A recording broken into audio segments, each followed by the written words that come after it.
buka diri, walaupun saya dari gereja Trinitas, saya pertama kali teriak, ayo tubuh Kristus bersatu.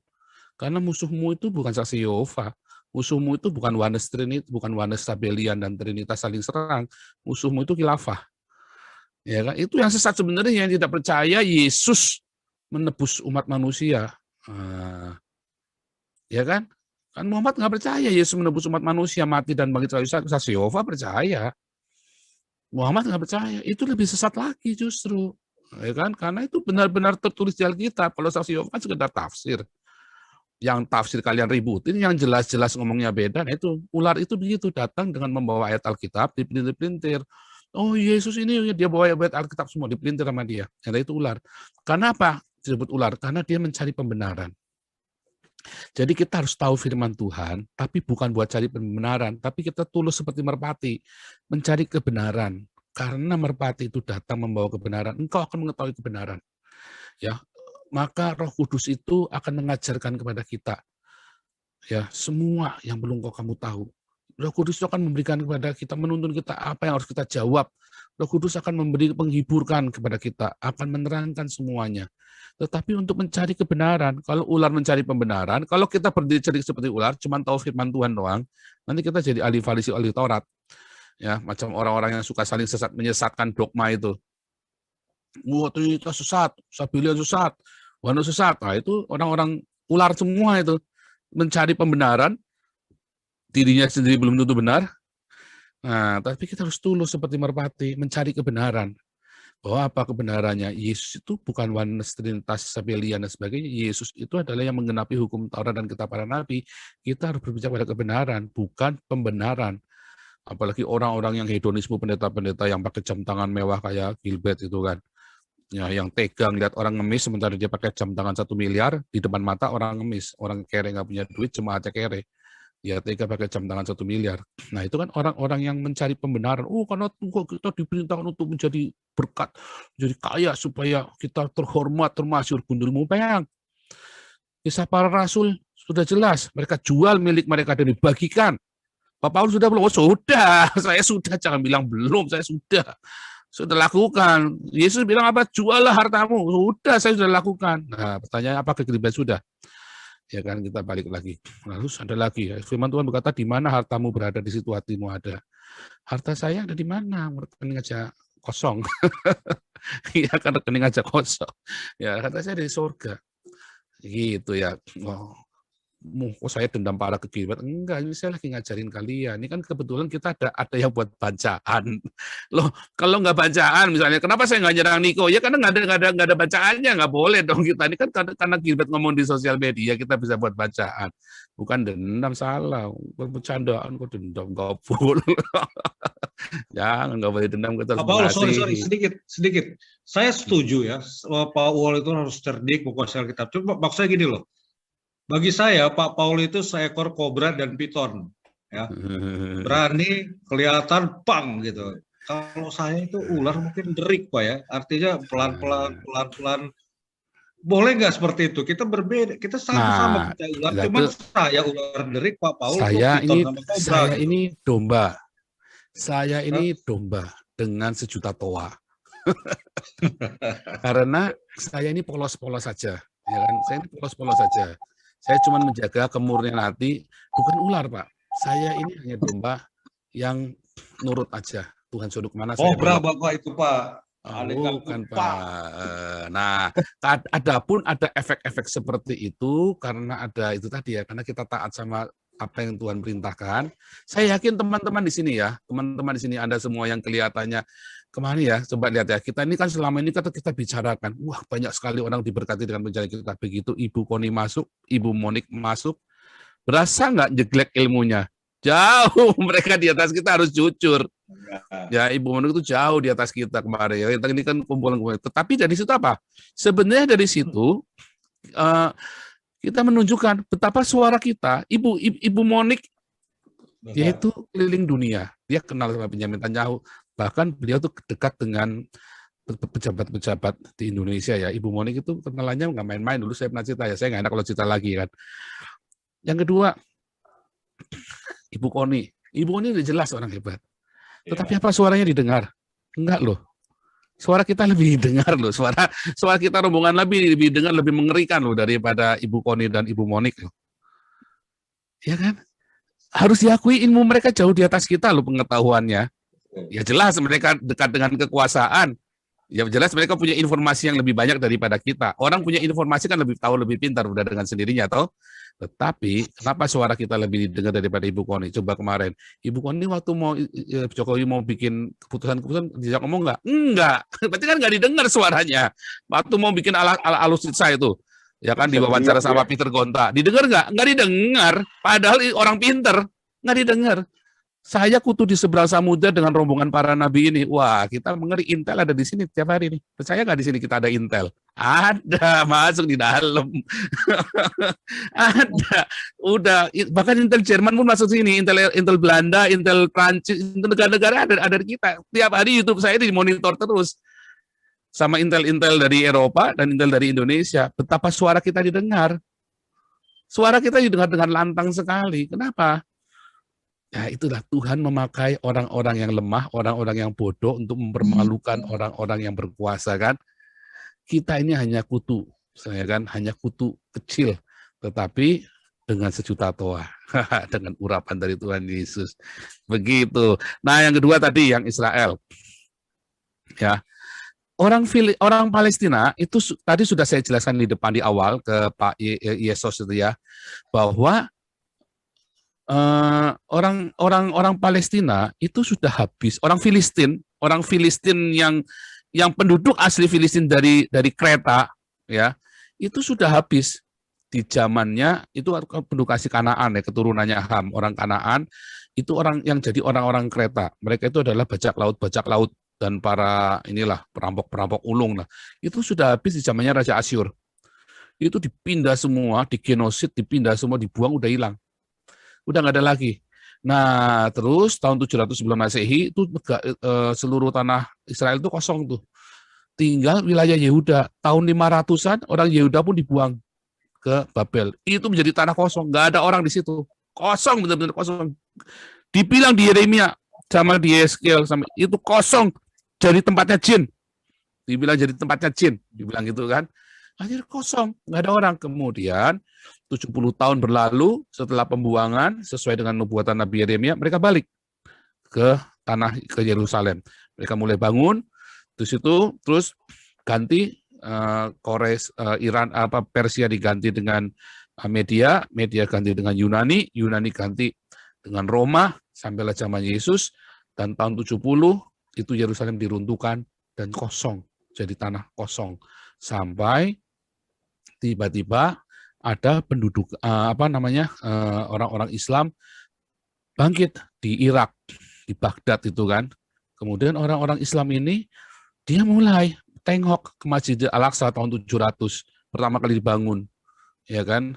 Dibangun tahun 700, bukan Muhammad yang bangun. Si siapa itu saya sampai lupa lagi. Marwan, si apa? Sampai lupa saya itu. Tahun 700 baru dibangun tuh Masjid Al-Aqsa. Nah, itu kemudian dikuasai sama Islam tahun 700. Apakah orang Filistin? Bukan. Arab Ya. berarti. Marwan siapa nama saya lupa sebentar, saya lupa lagi, kita ingat tiba-tiba blank. Jadi itu bukan orang Filistin, tapi orang-orang Arab dari Irak yang pergi ke sana, orang-orang dari Abbasiyah, orang dari Umar ya, dinasinya Umar itu kan. Nah, kemudian berganti dengan dinasti Abbasiyah. Nah, itulah mulai masuk ke sana. Tahun zamannya Abbasiyah itu orang-orang Islam ini masuk.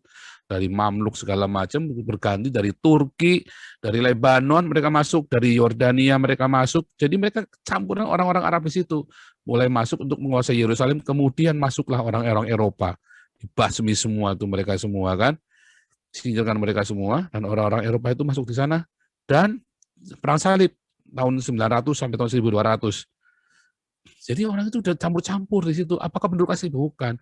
Apakah orang Palestina sekarang? Bukan juga. Orang setelah penguasaan, tadi kan Ibu Koni udah cerita, zamannya Ottoman itu kan 1300 sampai dengan tahun 1300 sampai dengan tahun 1900 itu. Itu tanah yang dikuasai oleh orang-orang Turki. Dikuasai Turki. Akhirnya kan diambil alih sama Turki, tapi kemudian tahun 1600 diambil alih lagi sama Inggris kan. Karena sejak mereka kalah di Wina, orang Ottoman ini kan ditaklukkan sama orang-orang Eropa ini kan, sampai tahun 1900 mereka nyerah. 1926 si Kemal Atatürk ini kan akhirnya membuka diri kan, bubarin khilafah. Tetapi kan zaman itu sudah menjadi tanah tak bertuan. Siapakah orang-orang di situ? Apakah orang Palestina yang sekarang? Bukan juga. Karena waktu mereka masuk ke sana, makanya dibagi dua. Karena waktu itu nggak bertuan tanah itu. Nggak ada negara Palestina. Nggak ada. Kemudian ketika Zionis masuk, orang-orang Arab bereaksi semua, takut. Artinya mereka suku bangsa Arab sebenarnya Palestina kan? Iya, orang Arab sebetulnya. Kalau suku bangsa Arab, atau orang Yordania dan orang Turki. Kalau menurut saya orang Turki jadi sekarang ini karena mereka dulu sempat lama sekali sebagai Turki sebelum diambil alih oleh Eropa. artinya kalau mereka seperti itu, ya sudah negaranya udah banyak kan, ada Yordan, ada Turki. Udah campur, jadi bukan orang Palestina murni satu suku. Bukan Tadi campur kan dengan 10 suku yang hilang itu, Pak? Bukan. 10 suku yang hilang masih nggak jelas. Makanya tadi ada yang cerita tentang Manasye, saya sebenarnya nggak setuju. Tetapi nggak apa-apa, itu kan opini boleh saja. Karena itu ada bukti-bukti cukup ribet ya. Kalau saya tidak percaya konspirasi dan sembarangan ya, sebab saya lebih percaya dengan tradisi rabbinik. Itu lebih akurat mereka, karena mereka pegang ada syarat-syaratnya, tetapi bukan kemungkinan bahwa itu ada Efraim, Manasye kan sekarang ngaku-ngaku semua udah bermunculan ya, boleh-boleh saja kalau orang Yahudi yang mengakui, masa kita enggak. Ya, jadi itu bisa saja terjadi demikian, walaupun memang nanti di akhir zaman 12 suku ini pasti genap. Nah, kalau misalnya tadi ada informasi Manasye bisa jadi, walaupun saya tetap harus berhati-hati dengan semua informasi itu, karena kalau buat saya orang apologet, saya harus berhati-hati dengan informasi, karena harus akurat, kan harus biblikal. Tapi memang Tuhan janji nanti genap, kumpul balik semua utuh. Naftali yang dari Afrika itu kan, ketemu yang dari Naftali yang dari Afrika, benar ya, Ethiopia, segala macam, itu kan mulai kumpul itu. Kalau nonton filmnya The Red Sea, The Resort in the Red Sea itu, The Resort in the Red Sea di Netflix itu kan orang-orang yang dari Ethiopia yang nyebrang semua balik ke Yerusalem, diselundupin keluar. Nah itu bisa jadi sekali, dan orang Israel mengakui bahwa itu orang-orang dari bagian dari mereka, walaupun keriting-keriting semua hitam-hitam. Nah itu contoh begitu. Jadi apakah itu orang Palestina? Bukan. Karena tadi sudah saya jelaskan di awal, itu bukan orang Palestina, bukan orang Filistin, tetapi lebih cenderung orang Turki. Karena memang itu di bawah wilayah Turki. Makanya si Erdogan ngotot mau ngambil alih. Nah, gitu, Pak. Nah, tadi yang satunya apa ya, Pak? Tadi saya lupa, Pak, satunya, Pak. Saya lupa tadi. Itu apa? Pembagian ini. Oh ya, pembagian. Kalau pembagian itu sudah gini, Pak, orang Israel tidak akan mengambil apa yang bukan menjadi miliknya. Ya nggak, maksud saya Hamas di wilayah satu negara dengan wilayah tepi barat, Gaza. Ya. Itu Fatah satu negara dengan wilayah. Sebetulnya sudah, Pak. Sebetulnya sudah saat ini kan sudah dibagi wilayah tersebut. Cuma kan sekarang masalahnya kan sudah di Gaza, kan masalahnya kan split-split kan, tempatnya bisa-bisa begitu kan. Nah, sekarang masalahnya memang tekadnya si Hamas tadi adalah sesuai dengan Al-Quran, sesuai dengan hadis dan Al-Quran, bahwa habisin orang Yahudi, dan mereka mau menjadi pahlawannya untuk menjadi tukang bunuhnya orang Yahudi. Kan sudah ditekadin mereka. Beda dengan Fatah. Kalau Fatah memang bertekad untuk bernegara, Pak. Kalau Hamas memang bertekad mau bunuh semua orang Yahudi. Dan itu memang kerjaannya mereka itu. Nah, yang bodoh rakyatnya. Ya, rakyatnya bukan bodoh, takut. Nah, tadi ada film ya. 10 bukan ya, saya tadi ada terima informasi, ternyata ada banyak miliarder di jalur Gaza, ngeri ya. Iya, Pak. Aduh, ini satu lagi nih, bentar ya. Sebentar, ini saya mau kasih ini dulu nih, ini yang kasihan dulu deh. Nasib 2 penghina Palestina di RI, dikeluarkan sekolah, ditahan polisi.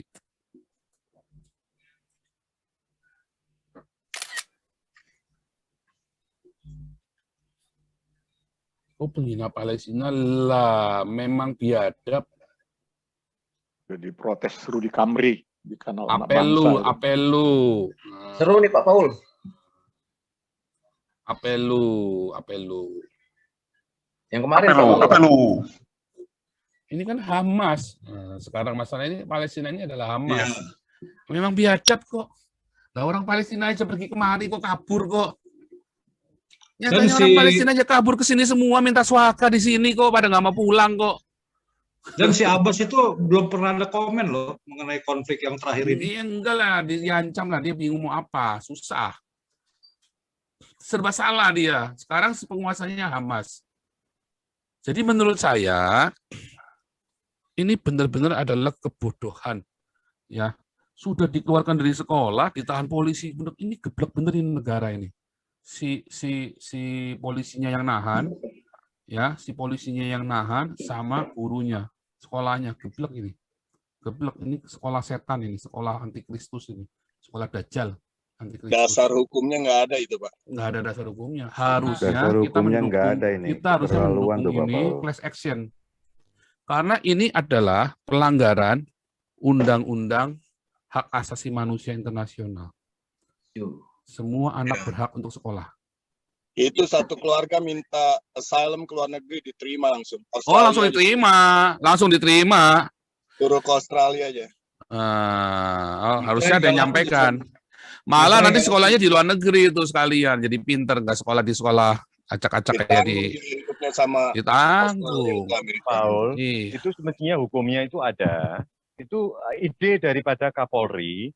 Dia waktu habis disahkan menjadi Kapolri, waktu pelapis pelantikan, dia kan ada yang namanya dia punya gagasan presisi. Satu presisi, yang kedua adalah restoratif justice. Restoratif justice itu adalah penyelesaian di luar pengadilan atau di luar kepolisian. Semestinya itu adalah kedua belah pihak. Ada pelakunya, oke, mereka dianggap pelaku. Ada si korban, korbannya kan Palestina, Pak, nggak ada. Itu dianggapnya nggak ada karena tidak ada di Indonesia. Dan ini seharusnya Kapolri itu harus negor daripada Kapolres dan Kapolsek karena salah menerapkan apa yang dimaksud dengan Kapolri. Itu adalah restoratif justice. Pak Hendro, sorry. Menurut saya, Pak, itu kesalahannya tidak hanya di situ, tapi itu delik-delik aduan. Makanya menghina presiden itu sekarang nggak boleh aduannya dilakukan oleh orang lain, harus dilakukan oleh presiden. Nah, kalau Isunya ini sekarang, kalau kayak gini, nah ya itu, kalau ini seperti ini, yang ngaduin siapa? Dubes Palestina juga enggak kok. Bukan, makanya bingung. Iya, itu nggak boleh, Pak. Karena apa? Nggak boleh. Si korbannya itu nggak ada. Korbannya itu adalah Palestina. Betul. Pelakunya oke. Habis itu mereka itu tidak boleh ada penahanan dan tidak boleh ada dijudge, nggak boleh. Itu adalah kedua belah pihak. Ya. Karena katakanlah kalau tuntut balik ini. Kalau deliknya ini, Pak, kalau delik aduan, yang mengadukan misalnya salah satu tokoh setempat ya. Polisi pasti akan nanya, kerugian Anda apa? Itu kan? Nah ini kan juga susah. Makanya ini nggak boleh diwakili, Pak. Kacau tuh. Tapi sebenarnya gini, Pak. Ya nggak boleh diwakili, tapi polisi akan nanya itu. Nah, sebenarnya gini, Pak ya. Kita sebenarnya harus juga berpikir sedikit jernih, meskipun salah ya. Mereka salah. Tapi memang sebenarnya saya tanyalah ya, ada salah satu orang di Polda. Tujuan mereka sebenarnya itu untuk mengamankan keluarga sama si orang itu ya, anak itu sama keluarganya, mengamankan dari amuk massa. Tapi karena itu di Bengkulu Selatan kan tuh daerah yang jauh, Pak, bukan di Bengkulu loh. Kabupaten yang jauh yang kita itu minoritas sekali. Tapi implementasinya itu yang mudah-mudahan lah ada semacam evaluasi dari Propam atau seperti apa. Itu Pak Yosef, Pak Hendro, makasih. Iya. Itu implementasinya, Pak, yang kurang tepat itu kasihan. Dia harus. Iya kasihan, makanya ini harus ada pendampingan. Saya nggak tahu bagaimana cara menghubungi mereka, ya. Ini harusnya orang ini bisa menuntut, ya, orang ini dua siswa ini harusnya bisa menuntut kepada negara. Bisa tuntut, negara bisa dituntut gara-gara ini loh. Ya, Dan tuntutannya ini dia bukan hanya nanti bisa disekolahkan lagi, tetapi dia bisa minta ganti rugi karena itu adalah ada kerugian moral loh. Iya, nggak kebayar tuh Pak. Negara gagal, Pak. Ini negara gagal. Hukum negara Fungsinya tidak itulah. berlaku, hukum mayoritas yang berlaku. Ini yang Ya. harus dilawan. Hukum mayoritas ini berlaku. Memang kenapa? nampaknya Karena hukum ada negara skenario untuk membuat seluruh Indonesia tidak boleh sedikit pun bicara di luar Betul, Palestina. Pak Paul. Bahwa orang harus mendukung Palestina, tidak boleh mendukung yang lain. Nah, memang Ini kan pembungkaman, Pak. Ini pembungkaman. Ini nggak pembungkaman. Nah, ini melanggar hak asasi manusia. Ini saya harapkan LBH Mawar Saron bisa turun nih Pak. Wah, nggak Mudah-mudahan. bisa. Ah, nggak LBH mungkin, Indonesia kan Pak. nggak boleh juga. Mana bisa. Lagi ribet ya, Pak. Nggak, Mawar Saron Pak. Saya ya nanti kita lihat lah ya. Coba lihat, mudah-mudahan bisa. Cuman masalahnya kalau ada orang yang ini bisa teriak yang keras, ini kita bisa bikin ini. Bisa bikin tuntutan. Kita tuntut. Undang aja Pak Paul. Kalau bisa orang Nah, tuanya kalau itu- bisa, iya, berani nggak masalah punya nyali nggak? Ya, kalau keberanian lagi Pak Paul. Masalah Nah, lagi. makanya kita dukung terus. Oke, ini lanjut dulu ya biar progres ya. Siap, siap. Oke, ini Pak Pak Paul.